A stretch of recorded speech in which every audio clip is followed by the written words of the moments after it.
you bet? What would you bet on this shot? I haven't taken one shot in May or even April. I don't think I shot since the guys left. I'll say I'm 8 weeks left. I'm gonna say, and I will try. okay. I'm gonna say you make it. I just think you know that's your shot. Nope. Oh, nothing but net.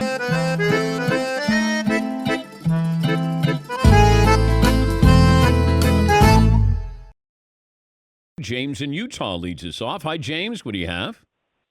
Hey, good morning, guys. How we doing today? Good. Good. First time, long time, 6'2", 190, King. Okay, so I'm out here in Utah, and the guy that delivered the pizza, he's actually a buddy of mine, the one that delivered the infamous pizza to Jordan. And I was texting him during the show, and he's told me the story before. He was actually working at Pizza Hut downtown, at a Pizza Hut that doesn't exist anymore because they've revamped downtown a couple of times over the last couple of decades. But he was working late. He knew the guys that worked at the Marriott. The Marriott's literally 2 blocks from, at the time, the Delta Center. Knew when the players show up and stuff. Now, he was actually a Jordan's fan. He was actually a Bulls fan. And so when the order came in for the pizza, he remembers saying, I better do this myself, guys. So he personally made it, pepperoni, large, thin crust, $15 or so. And he wanted to make sure that nothing happened to it, and that's why he made it. He delivered it himself. Now, he also mentioned that from the show last night, there wasn't no 5 guys. It was just him because there's no way in the world security is going to let 5 guys deliver a pizza to Jordan's room. Grover answered it. It was a $15 or so pizza. Gave him a 20, keep the change, called it good, and nothing out of the ordinary. He was making pizzas all day. That's his job. So he was actually a little upset and perturbed that Jordan got sick, but it was amazing that he still won the game and makes for a story to tell. You know what? The I-team wants to talk to you. Can you stay on hold, James? And now. Yes, sir. Okay. Yes, Paul. Story debunked, Dan. That's a full debunking. We're going to have episode 11 here. Just like the debunking episode here. The Right. last sauce. I like deep dive, deep dish. That's next. You should voice it. Yeah. He deserves a victory lap. He is the director of The Last Dance. Jason Hare joins us on the program. Good morning, Jason. How you feeling? I'm good, man. How are you? I'm good. How does it feel to exhale?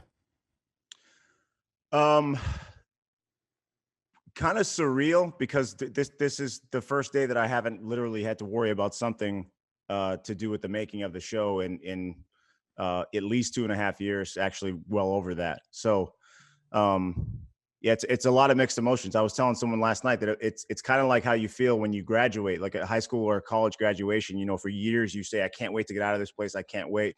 And then when that moment happens and you look around, you see you're not going to see these people again. You're not going to be in a phase of your life like that again.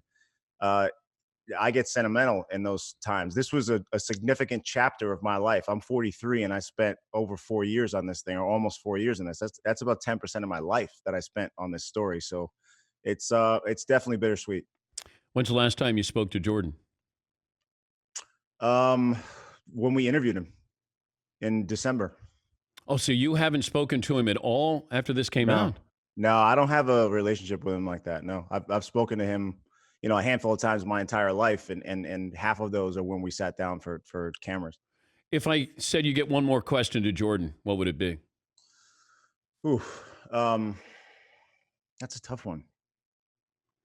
We laughed at the end of the final episode, or the final interview. We laughed because I said, anything you want to add? And he said, I think we pretty much covered everything. Yeah. And we both laughed a little bit. I'd have to think about that. You put me on the spot. What's the story that you don't think you got the full answer to? Well, anything to do with Krause, of course, is, I would love to know if he regretted that. That would be one of my main questions is, do you regret saying to Phil Jackson, you can go 82-0 and you're not coming back to coach this team? Because that was what made everything untenable, I believe. If he doesn't say that, if he doesn't draw a line in the sand like that, then Jerry Reinsdorf offers him another year and he can still maybe make that happen. And if Phil makes it happen, then the rest of the team's going to make it happen. And you can argue about what would have happened in that season to come. But that's one that's always going to be kind of a blind spot for us because we just don't have Jerry Krause's opinion on this. Did Karl Malone decline to be interviewed? Yes. Did he say why? No. He declined through another party. We asked him multiple times. Did you try to reach out through Stockton to Malone, or? Yeah. I figured. Yeah, there were, believe me, we exhausted just about every avenue. We started in January of 2018 on that one because we knew that he was going to be a tough sell. And I tried right up until, I think I told you earlier this month that we interviewed John Stockton on March 10th. We were really up until literally the last possible day to do these interviews. So we tried with Karl. We tried to get them to sit down together. Thought that might be a better option. He'd feel more comfortable with that, but there was just no convincing him. Anybody of note aside from Malone who said no? Brian Russell. Ooh. That, you know what? That was just a no response. We never got anything back from him. And I think, out of respect to Brian, I think he knew what questions we were going to ask.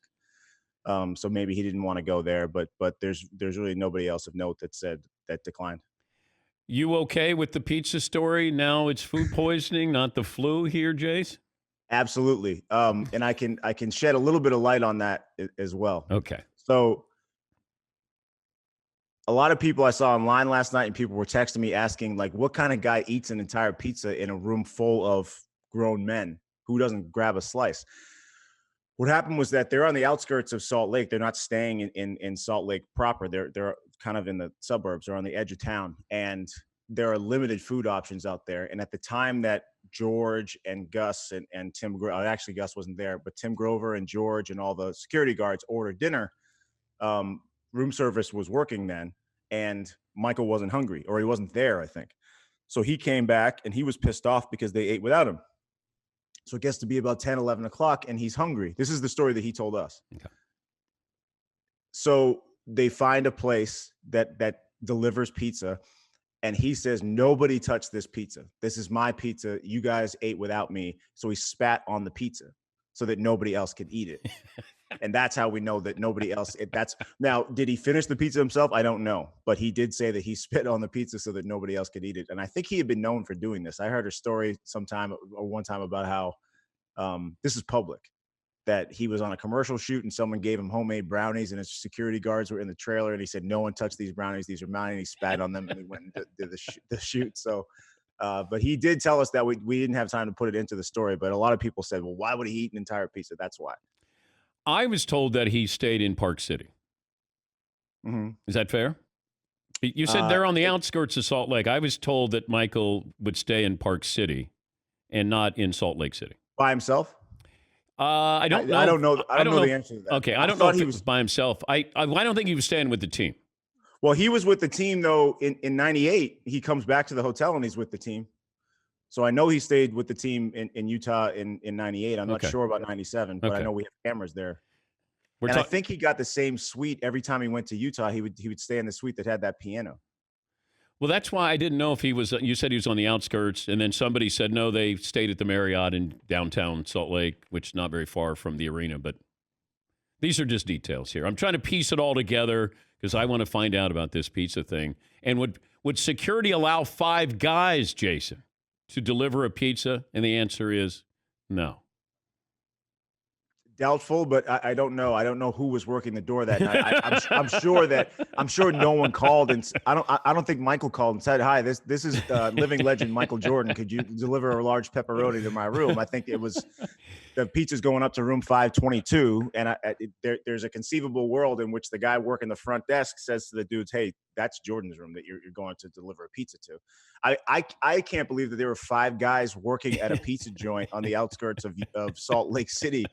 At one, there might be 5 pizzeria employees in that entire time zone at that point. So you worked so hard for 4 years, and this is what I want to ask you about. Yeah. No, I expected it. That's great. If there's no baseball strike, what happens to Michael Jordan?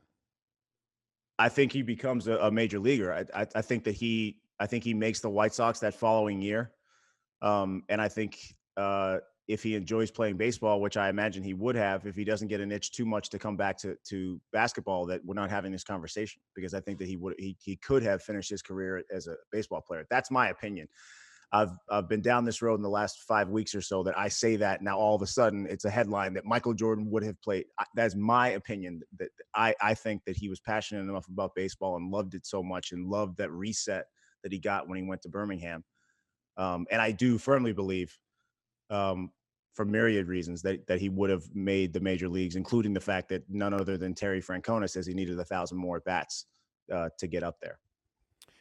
Did he address the baseball strike, and what that meant to his baseball career and his basketball career? I honestly forget. I could look it up right now, but I do know that the baseball strike left a sour taste in his mouth.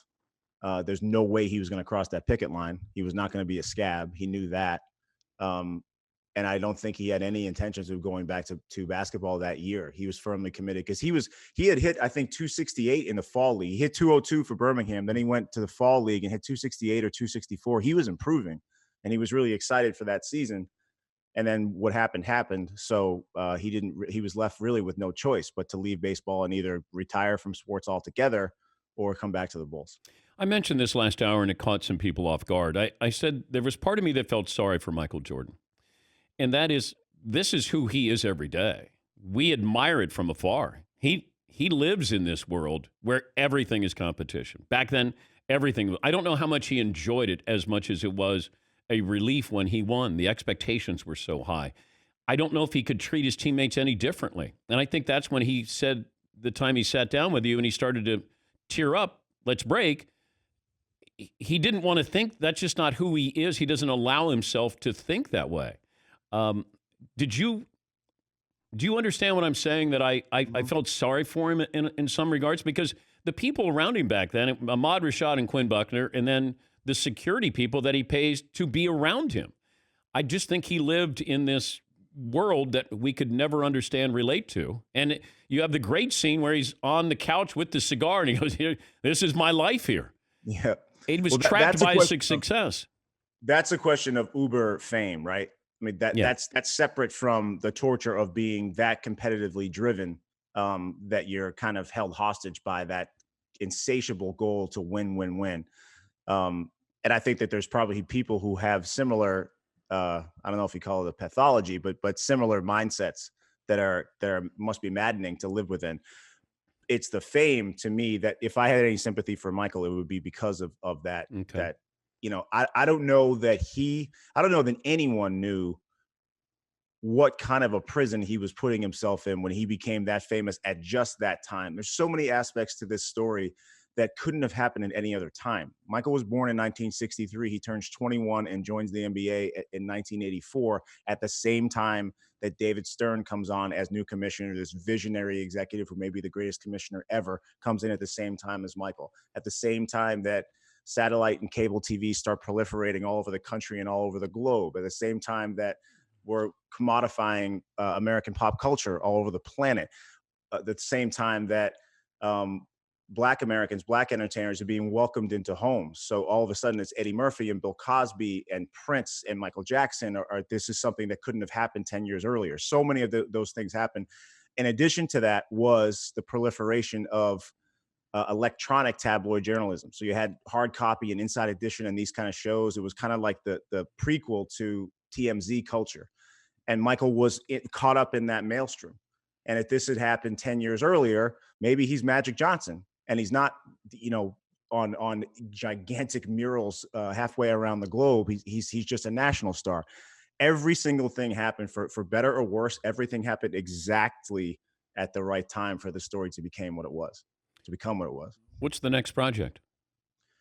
I don't know. I'm getting that question a lot. I don't know. And I was joking to you a while back that I need just a nap and a cold beer, and I still need that.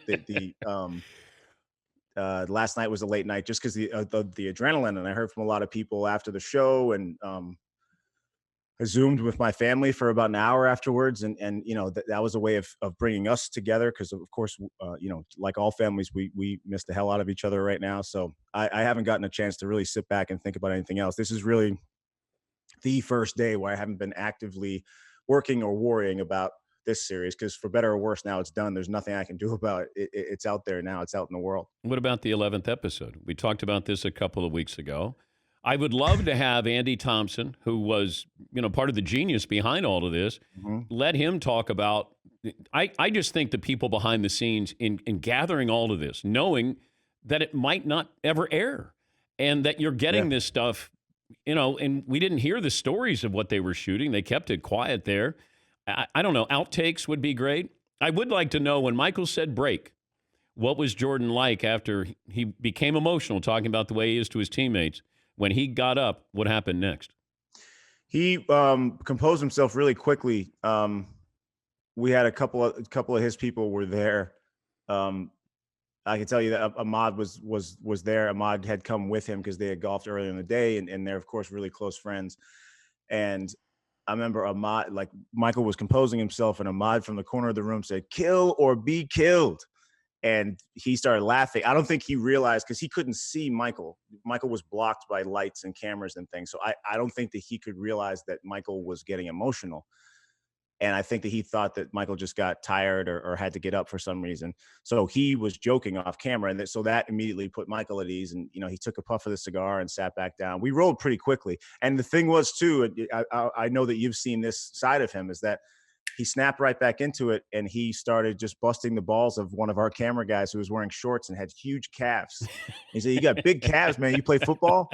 And it was a good friend of mine, John Roach. He said, "No, basketball." He goes, "Oh, it's this big, slow white kid, man." And everyone burst out laughing. We're right back into that charismatic Michael. So he knows how to flip the switch. So the headline here is Michael spit on the pizza. So the guys in the room I don't want that to be the headline. No. Oh, you don't want it to be? Well, you got no control over that. The fact is that the headline, this is your newspaper, so you can do what you want with it. Oh, God. Hey, it was fun. I hope you are able to sit back and enjoy it. Sometimes you get so close to it that it sort of takes over your life. But it was for sure. It was a story well told there, and you should really feel good about yourself there, Jace. Thank you, man. I appreciate it. Thank you for your time. Go have that beer and get that nap. Have the nap and then the beer. Or have the beer, then the nap, Jace. We'll wait till about noon, and then I'll make a decision. All right. That's Jason here. He's the director of The Last Dance. Let's go around the room. Best and worst of the weekend. Fritzy, I'll start with you. My best of the weekend, I had seen both movies before, but enjoyed watching Jaws again late Friday night. And then there's a movie called Good Boys, which I recommend. Cute movie about coming-of-age kids learning about the birds and the bees. Very funny movie. Worst of the weekend, passing of CBS Sports broadcaster Phyllis George, part of the NFL Today team with Brent Musburger, Irv Cross, and Jimmy the Greek. So that was sad to hear that. Yeah, and I think, and Brent Musburger said this so eloquently over the weekend, and Brent was part of the CBS Today, their football pregame show, and he said, that Phyllis George mattered. That sometimes you look and, that's kind of eye candy or dressing. Phyllis George mattered, and that she was a trailblazer for women getting into the business. And then she would sit down and do these interviews. She had this famous exchange with Roger Staubach, very Christian man. And Phyllis was talking to Roger Staubach about, Joe Namath and Joe Namath going out with all these women. And Roger says, I'm just like Joe Namath. I like sex, but I only have it with one woman. And it was just such a, like you'd never get that response out of Roger Staubach, but she did. And it was funny. But, you had Jimmy the Greek on there with Irv Cross, the former player. Brent was the host. And then you had Phyllis George, who did a lot of the features there. But Phyllis, former Miss America. And she was married to John Y. Brown, who used to own the Kentucky Colonels of the ABA basketball team. McLevin, best and worst of the weekend. Best and worst, just want to remind you that Irv Cross was my dad's gym teacher at Abington High School after he retired from the Eagles. Little known fact. My best is that after Chris Sims' interview on Friday, NFL Twitter went nuts about the Russell Wilson trade once again. And everyone's like, why are we making a bigger deal out of this? And also people were showing all these clips of John Schneider, the Seahawks GM, salivating over Josh Allen in the pre-draft process. They went full Zapruder film on all this, which is great. Worst is it's the anniversary of Magic Johnson scoring 42 in 1980 to beat the Sixers in Game 6 of the Finals. Kareem had hurt his ankle, and I guess everyone thought the Sixers were going to win, and Magic ruined it all. Yeah, that's one of those where you watched and you went, he's playing center. Well, he played wherever he wanted to play. Magic was unbelievable that night. Unbelievable. Seton O'Connor, best and worst of the weekend. I don't know if these are best or worst. They just sort of are. But watching Bundesliga this weekend was great. Really enjoyed having live sports again. But it was weird that, you would see on the sideline that everybody had a mask on and they stayed 6 feet apart. And then the guys would be on the pitch and they would be playing and slide tackling and, playing a normal game of soccer. But then as soon as somebody scored a goal, nobody was allowed to celebrate with each other. They all had to stay back. You're like, what? Wait a minute, like you were just like wrestling with that guy a second ago, and now all of a sudden you have to like, no, let's just look at each other and smile, and that's an appropriate celebration. It's kind of bizarre. That was the one thing I found really odd outside of the crowds being gone. And then the other thing is I just started diving back into, and I've never actually seen them before, so it's really my first time through all the Mission Impossible movies with Tom Cruise. You like them?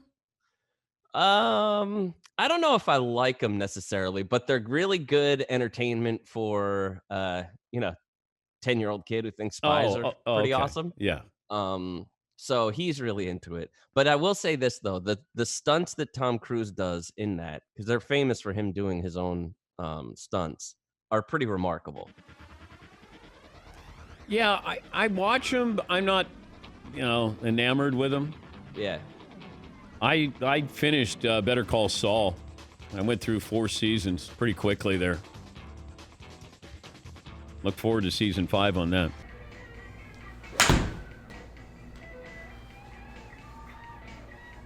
That's a pitching wedge.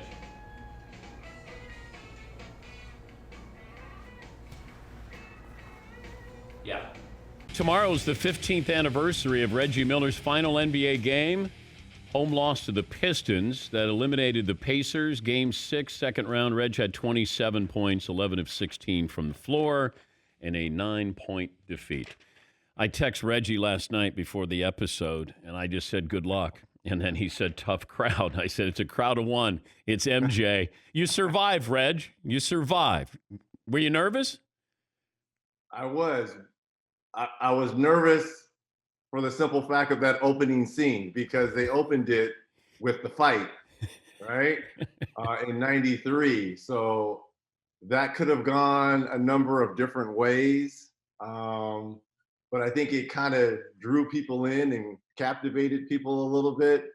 But you're right, it was an audience of one. This was MJ's doc.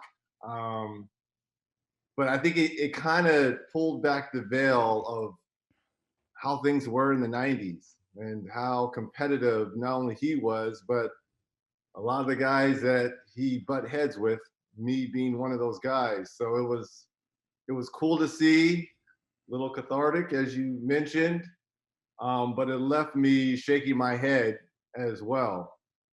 I wanted to come on here and first say, I hate Steve Kerr. I hate Steve Kerr. I hate him. What? I love him. When I worked with, it just painful memories. That game 7 is it just makes me shake my head. Why do you hate Kerr so much? Because we expected MJ, we expected Scotty, we didn't expect little Stevie. Those 11 points were the difference makers, and it was impactful 11 points in game 7. Big shots against us. How does Rick Smits lose that tip? He's 7'4", Reg. I can't answer that. Okay, all right. Can't answer that. It doesn't guarantee that we would win that ball game, but I would like our chances. Jordan was very complimentary, though. The Pacer team. I mean, he knew that was a battle. Yeah. That was as good a battle as he was probably ever in those in the 90s. And people need to understand too, when they won 72 games, 72-10, 2 of those 10 losses came against us, and we really weren't a contending team at that time.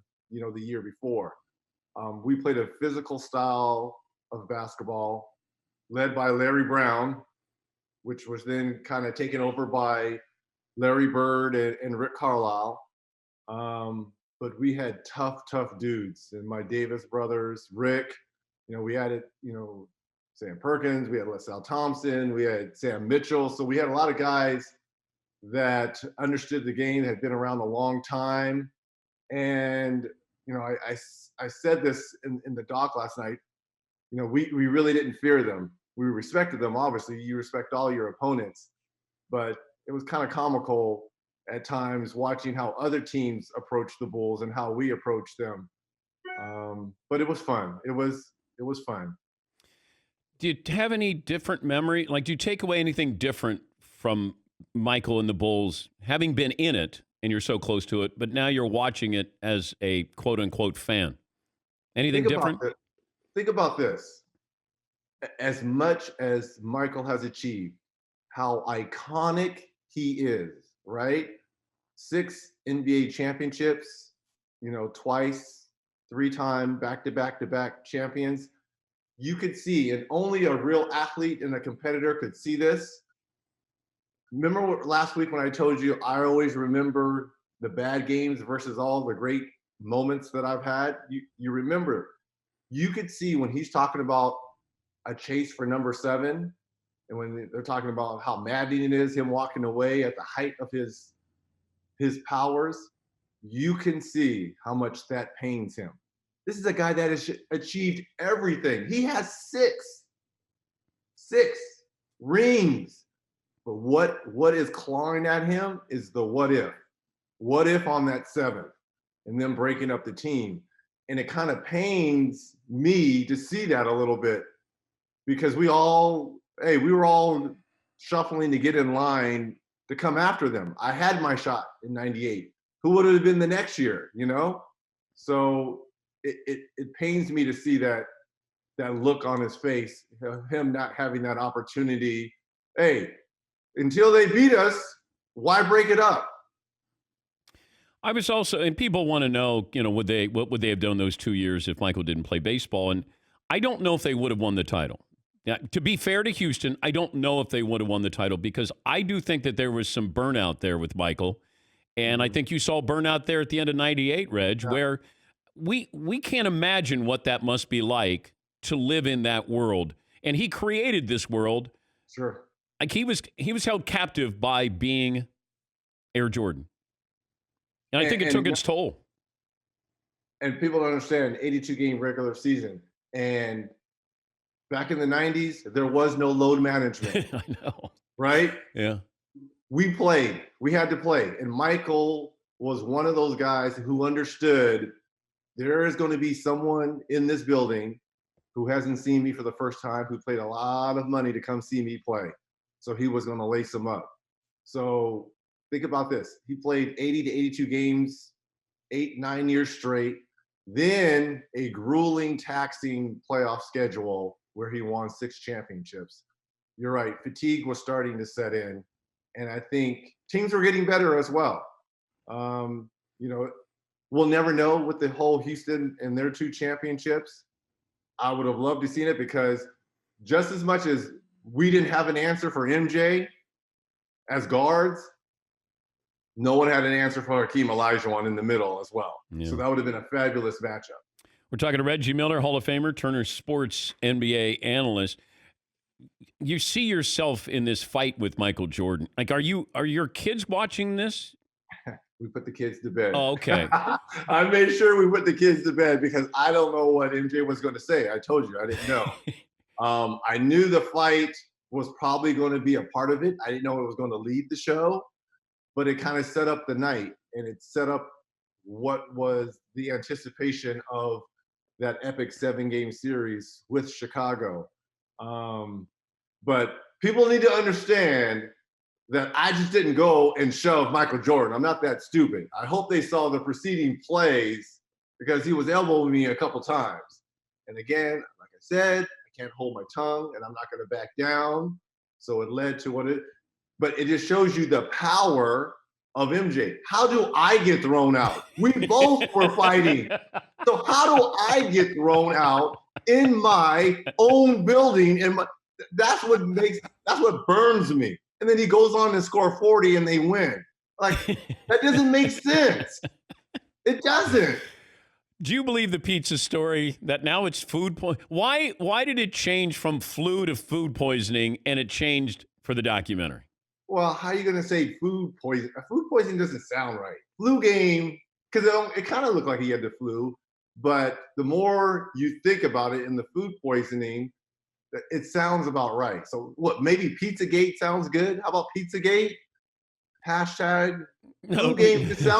Flu game sounded good, right? You can't have 5 guys deliver a pizza. Now I don't believe. I don't think 5 guys. First of all, Michael Jordan is not ordering. Those other 2 guys, as you know, Glover, the trainer, and whoever his other friend, Charlie, or whatever that guy was, they're ordering the pizza under their names. So how are they going to know it's for MJ? Don't you get your pizza from the He's not lobby? ordering under his name. You get it from the lobby. They don't Right, let yeah. You would go down to the lobby and get the pizza. You wouldn't allow, first of all, it's Michael Jordan. And as you saw, he had pianos in his rooms on the road. So obviously he was on a secure floor. And obviously he traveled with about 30 security guards, as we see in this docuseries. So why would he let them up on the floor? There's a lot of holes in here, MJ. A lot of holes in here. It was interesting when you start to look at when Michael looked like he was going to break down in this documentary, and then he couldn't allow himself to break down. Like, I can't. It's a weakness. I can't allow. When he says, "Let's take a break," there, he was talking about how I don't think he could be any different than what he was. I think he was. This is who he is, and he was trapped in this. He could never turn this off, Reg, ever. And why apologize for it, right? And he said this himself, winning comes at a price. Did he push his players? Yes. Will Purdue, was he an asshole? Yes. Okay, right? That's just how he was. And to me, there's no reason to apologize because he put a lot of money in Reinsdorf's pocket, in his teammates' pockets, in absolutely the league. David Stern said it right. We were in 70 to 80 countries, and it expanded to close to 300. And a lot of that has to do with Chicago and the marquee name, Michael Jordan. Do you think, and if I think this was a brilliant marketing plan by Michael Jordan and his team to put this out now because of LeBron and LeBron going to the Lakers and maybe winning another title, and now all of a sudden he's got 4. Now all of a sudden got a little bit more of a conversation here. I got a chance to sell some shoes. I can remind the people who saw me, and I can introduce myself to a new generation here. I think this was a brilliant marketing plan, but is it all positive? Like, people take away positives from this, Reg. Do you think, or is there something that's negative about this that Michael Jordan might regret? I think and I wouldn't necessarily call it negative, but it did kind of raise eyebrows. The whole not backing of the U.S. senator in North Carolina back in the day, maybe not doing that. To me, that's what kind of separates MJ from LeBron, because LeBron has the platform and the tools and the social backing to do that. MJ was never about that. To me, and you're right, it checks all the boxes for MJ. He opened up a new audience. Air Jordans continue to be an iconic brand. So those are great things. To me, I will go to my grave saying this. I will think that MJ is the GOAT. But I think it put it to bed. But let me just say this in LeBron's defense, though. I think LeBron, because of social media, and he's not afraid to speak his mind, I think people view him in a different light than MJ because he has those platforms. MJ would never do that. I mean, LeBron has started schools to help kids out. I don't think MJ would ever have done that. MJ was all about the craft and winning. And I'm not saying LeBron isn't, but in today's age of social media, you've got to have a package. And LeBron has, to me, a bigger portfolio and package than MJ. But MJ didn't have this in the 80s and 90s. There was no social media. There was no Twitter, Instagram. Who would you rather play with, Jordan or LeBron? And my type of skills in my game? Yeah. LeBron. But if you're asking me who the better player is and who the best. No, better chance to win. It would be MJ. Okay. To win, because it was win at all cost. My skill set is playing with LeBron. Like, I could play with Magic probably better than I probably could play with MJ. MJ and I would butt heads. We're just too much alike. Yeah, I was mentioning this, that you had Larry and Magic, or it was Magic and Larry, and then all of a sudden Mike came along. And it's not like he stayed too long with Magic and Larry on their level. He took it to another, like they didn't give him the baton. He took the baton. Took it. But was there any resentment, do you think, with the older guard in the NBA, with Jordan, that who are you coming in and you got your own shoe? I mean, this stuff really was, I know that Clyde Frazier had his own shoe. Like, some guys had their own shoe, but this guy came out of nowhere from the standpoint of team isn't any good, and here he comes, and now all of a sudden, there he goes. And I think this kind of goes to what the whole beef maybe was with Isaiah. There was grumblings, again, about that first All-Star game with Isaiah kind of freezing him out in that All-Star game. Again, I wasn't there. I wasn't on that All-Star team, but, there's whispers about that. And too much too soon. But I kind of think he kind of proved that he deserved all this in terms of MJ. But in terms of Magic and Larry, because they rescued the NBA in the 80s, right? Yeah. And Michael just took it to a different level, and he helped put money in our pockets, the rest of the players, because revenue sharing, TV rights, that all expanded because of MJ and the success of Chicago. Coolest piece of memorabilia you got in the crib? And again, this is a rental. This is not our normal home. Okay, all right. So this is a rental, so we don't have a lot of stuff here. We're just laying our heads down here. What would be the coolest thing? Memorabilia. You know what? I will show you the coolest thing. Just wait 1 second right there. This is the coolest thing, Dan Patrick. Reggie Miller joining us on the Dan Patrick Show. Is he going to bring in a child? That's why Reggie going into another room here. Yeah, because he, of course, was affected by the fires, and they had to get a different house to go to. I was in Los Angeles at that time when I saw Reg. When I was out there, I think I was doing the interview show, Undeniable. Oh, okay. That's what exactly? That's almost a life size. That's life size right here. This is the coolest memorabilia right here. How big is that bobblehead? That's like Muggsy Bogues. I don't know who sent this to me, how I got it. It was one of my last years in Indiana. How about you stand behind the bobblehead, and we can't see you, but you move the head a little bit, and you just talk. Hey, Reggie. I don't know who sent this, but it's so cool that from here on out, my Zooms are all going to be this. Reggie, do you really think Michael Jordan's overrated, Reggie? Yes, I do. And I tell you what, if he kept talking all that noise, AJ, you were going to have problems, buddy. I didn't care about you, Black Jesus. Whoa. Yeah, you might walk on water. But when this light-skinned assassin gets a hold of you, I'm coming for you. The light-skinned assassin. Hey, pop your head up real quick. I want to ask you about I haven't heard anything from the commissioner. And I'm assuming that's a good thing. What do you think? What are we looking at here with the NBA season? I think the longer it goes, it's not going to happen. I know they're opening practice facilities. I just don't see it, Dan. I really don't. I hope I'm wrong. So I hope no me and season. I hope me and my light-skinned bobblehead can go back to work, but I just do not see it.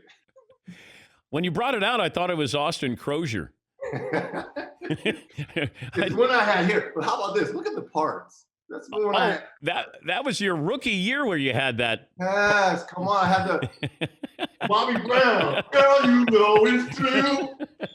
My prerogative. Well, I'm glad you got your due last night. I didn't want MJ to say some things like he did some of these other players, but again, I did my interview in January or February, so I don't think he did his interviews way earlier. December. I was late to do my interview, so if I would have done my interviews a year ago, remember this was 2.5 years in the making.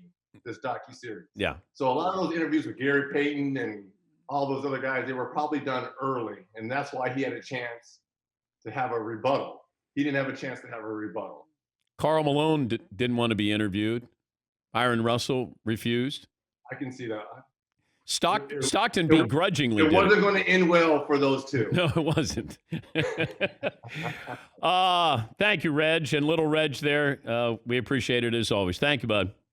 I appreciate it, Theodore. You are truly the best. My dadettes, this is why we are family. It's Reggie Miller and little Reggie. Light-skinned Reg. So sports may be hard to come by. Go around the room what we learned on the program. Back left, Todd, I'll start with you. I learned that you listened to soccer on the radio I did. yesterday morning. That's fascinating. I listened to the Bundesliga for a half hour yesterday on the radio. McLovin, what did you learn? Once again, our callers get to the bottom of the story with I-Team reports. I know the guy who made the pizza in Utah, and he's the one who brought it to Michael's room. It was $15. It was a large pepperoni pizza, thin crust, and Tim Grover gave him a 20 and said, keep the change. That's all we have right now. Seton O'Connor. Michael Jordan's the kind of guy that would spit on his own food. That's what I took away from today. That we were like, nobody else got sick. And then, we heard that, the director said, hey, you know what? He spit on the pizza so nobody would eat any of it. Paulie, what'd you learn? Karl Malone passed on being in the Last Dance documentary. What we learned brought to you by LegalZoom. No matter what happens, you want to make sure your loved ones are taken care of. That's why LegalZoom has made it easy to set up the right estate plan without leaving your home. Take care of your family today. The right estate plan at LegalZoom.com. A lot of fun. Thanks for letting us be part of your day. Talk to you tomorrow. Seton, Paulie, Fritzy, McLovin. Yours truly here on The Dan Patrick Show.